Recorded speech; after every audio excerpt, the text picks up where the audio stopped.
Nous avons donc réalisé une expérience pour montrer que le réchauffement de l'atmosphère de Mars à l'aide de miroirs pourrait faire fondre la glace présente sur Mars et relancer le cycle de l'eau. Nous avons donc utilisé une lampe pour représenter le Soleil, une lentille convergente pour représenter les miroirs. L'atmosphère de Mars est en partie représentée grâce à la production de CO2 due à la réaction entre l'acide chlorhydrique et le carbonate de calcium, et la glace représente la calotte glaciaire de Mars.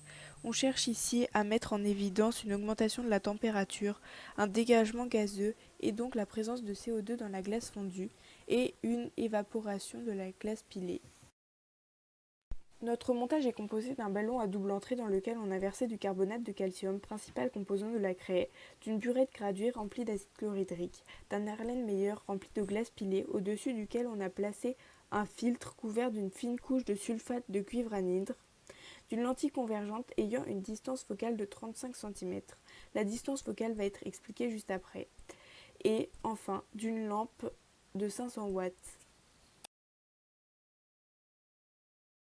Pour déterminer la distance focale d'une lentille, on cherche la position de la lentille pour laquelle on obtiendra une image nette. Ici, on lit environ 35 cm.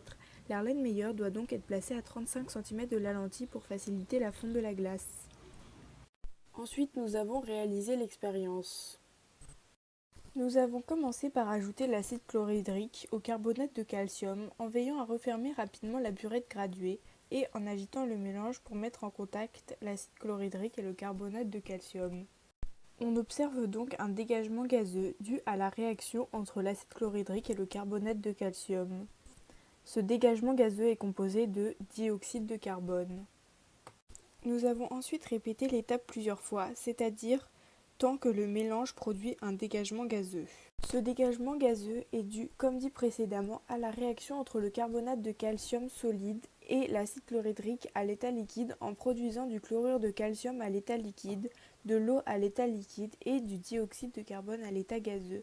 On pose donc l'équation CaCO3 solide plus 2HClAqueux donne CaCl2aqueux plus H2O plus CO2 gazeux.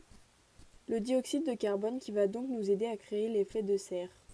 Lorsque le mélange devenu transparent ne comporte plus de dépôts blancs de carbonate de calcium, cela signifie que la totalité du carbonate de calcium a été consommée. On peut donc arrêter d'ajouter de l'acide chlorhydrique. Ensuite, on a voulu observer le sulfate de cuivre anhydre. On a donc constaté qu'il était devenu bleu, ce qui signifie qu'il y a eu une évaporation de l'eau de l'Erlenmeyer.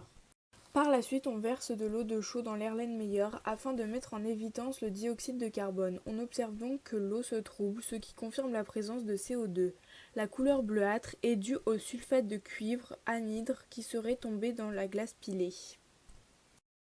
On a ensuite mesuré la température de l'Erlenmeyer et on a trouvé 21,3 degrés Celsius.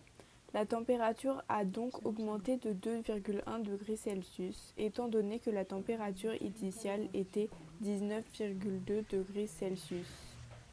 On a donc pu observer une augmentation de la température, mais très faible, c'est-à-dire de 2,1 degrés Celsius. On a également observé une évaporation de la glace fondue et la présence de CO2 dans la glace pilée, donc la création d'un effet de serre.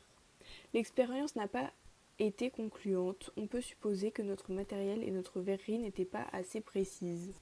Cependant, comme dit précédemment, nous avons réussi à recréer un effet de serre et donc, logiquement, l'augmentation de la température.